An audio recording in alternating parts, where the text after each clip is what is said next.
3 minutes একদম to the point মাননীয় অধ্যক্ষ মহোদয় সাধাৰণতে স্পিকাৰ্ছ ইনিচিয়েটিভটো প্ৰথম দিনা বাজেট সেশনৰ ৰাজ্যপালৰ বক্তব্য প্ৰথম দিনা দিয়া হয় সেইদিনা স্পিকাৰ্ছ ইনিচিয়েটিভটো সাধাৰণতে লোৱা নহয় কিন্তু আজি যেহেতু আমাৰ অধিৱেশন কোকৰাঝাৰত হৈ আছে আৰু এইটো 6 শিডিউল এৰিয়া আৰু সেইকাৰণে অধ্যক্ষ মহোদয় আজিৰ দিনটোতেই স্পিকাৰ্ছ ইনিচিয়েটিভ এই প্ৰসংগত এইটো 6 শিডিউল এৰিয়াৰ উন্নয়নৰ কথাটো লৈ পেলাই আজি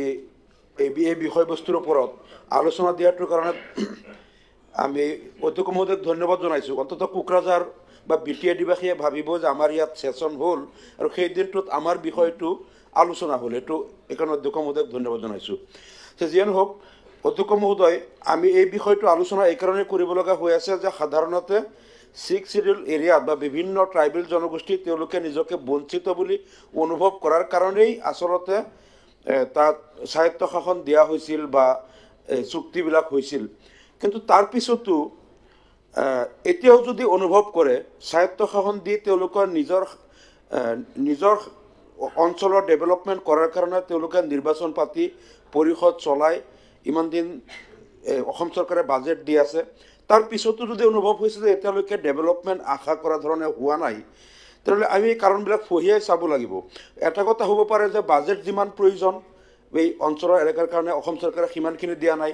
আৰু এটা হ'ব পাৰে যে প্ৰয়োজন সাপেক্ষে বাজেট দিছে কিন্তু তাৰ ইমপ্লিমেণ্টেশ্যনটো আশাব্যঞ্জক হোৱা নাই মই এটা উদাহৰণ দিব খুজিছোঁ অধ্যক্ষ মহোদয় এই বিটিএডিত নহয় বেলেগ আমি স্বায়ত্তশাসিত পৰিষদত আমি গৈছিলোঁ অসম বিধানসভাৰ এষ্টিমেট কমিটিৰ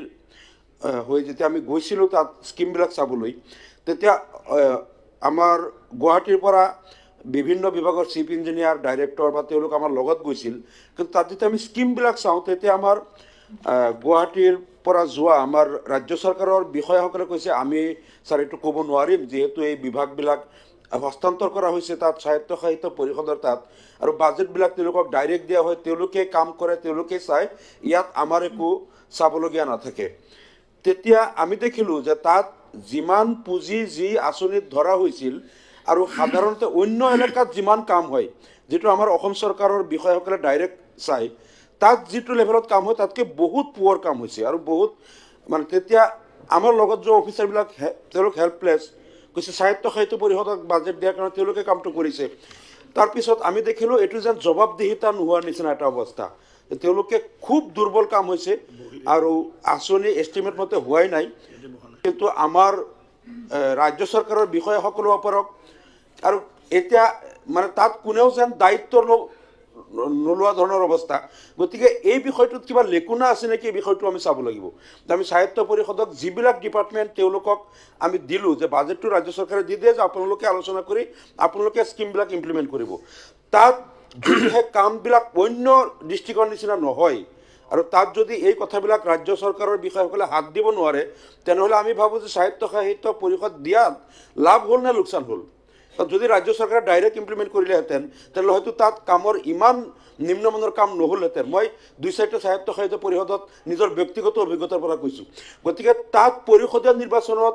যিসকল নিৰ্বাচিত হয় দায়িত্ব লয় তেওঁলোক নিশ্চয় এই কমিউনিটিৰ ডেভেলপমেণ্টৰ কাৰণেই এলেকাৰ বৃহত্তৰ উন্নয়নৰ কাৰণেই স্বায়ত্তশাসিত পৰিষদত তেওঁলোক নিৰ্বাচিত ৰাইজে কৰিছে গতিকে কমিউনিটিৰ ৰিপ্ৰেজেণ্টেশ্যনটো কৰোঁতে তেওঁলোকে অন্ততঃ এই আঁচনিবিলাক পুঁজিৰ সদব্যৱহাৰটো কৰিব লাগিব নহ'লে কেৱল ৰাজ্য চৰকাৰে পুঁজি কম দিয়ে বুলি ক'লেই আমি হয়তো মানি ল'ব নোৱাৰিম এইটো এটা প্ৰথম কথা আৰু দ্বিতীয় কথাটো হ'ল আৰু পুঁজি য'ত কম আছে সেইটো তাত মানে হয়তো আমাৰ ৰাজ্য চৰকাৰে বিবেচনা কৰিব লাগিব আৰু 3 নম্বৰ কথাটো হ'ল যেতিয়া স্কুল কলেজবিলাক প্ৰভিঞ্চিয়েলাইজ হৈছিল প্ৰভিঞ্চিয়েলাইজ এক্ট 2017 অনুযায়ী আমি দেখিছিলোঁ যে স্বায়ত্তশাসিত 6 শিডিউল এৰিয়াৰ বাহিৰে বাকী স্কুল কলেজবিলাক প্ৰভিঞ্চিয়েলাইজ হৈ গ'ল 6 শিডিউল এৰিয়াৰবিলাক স্কুল কলেজবিলাক প্ৰভিঞ্চিয়েলাইজ নহ'ল বহুত দিন ওলমি আছিল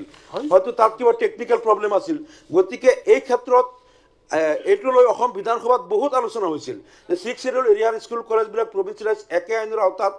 কিয় নহ'ল বা পিছত তেওঁলোকৰ কাৰণে ছেপাৰেটলি কৰিব লগা হ'ল, তেওঁলোক অলপ পিছ পৰিল। গতিকে এই বিষয়টো আমি ৰাজ্য চৰকাৰে চাব লাগে। আৰু 3 নম্বৰ কথাটো হ'ল যে 6 শেডিউল এৰিয়াত বিভিন্ন জনগোষ্ঠীৰ লোক থাকে, ট্ৰাইবেল নন ট্ৰাইবেল যিসকল আছে। আমি দেখিছোঁ কেতিয়াবা এটা জনগোষ্ঠীয়ে আন এটা জনগোষ্ঠীক বিশ্বাসত নোলোৱাৰ কাৰণে বা তেওঁলোকৰ পাৰস্পৰিক আস্থা বিশ্বাসৰ অভাৱ হোৱাৰ কাৰণে কেতিয়াবা ল এণ্ড অৰ্ডাৰ চিটুৱেশ্যন হয় বা কেতিয়াবা বিভিন্ন জনগোষ্ঠীৰ মাজত যিটো জনগোষ্ঠীয় যিটো সদ্ভাৱ সম্প্ৰীতি বা ঐক্যবদ্ধ দায়বদ্ধতা সেইটো নোহোৱাৰ কাৰণেও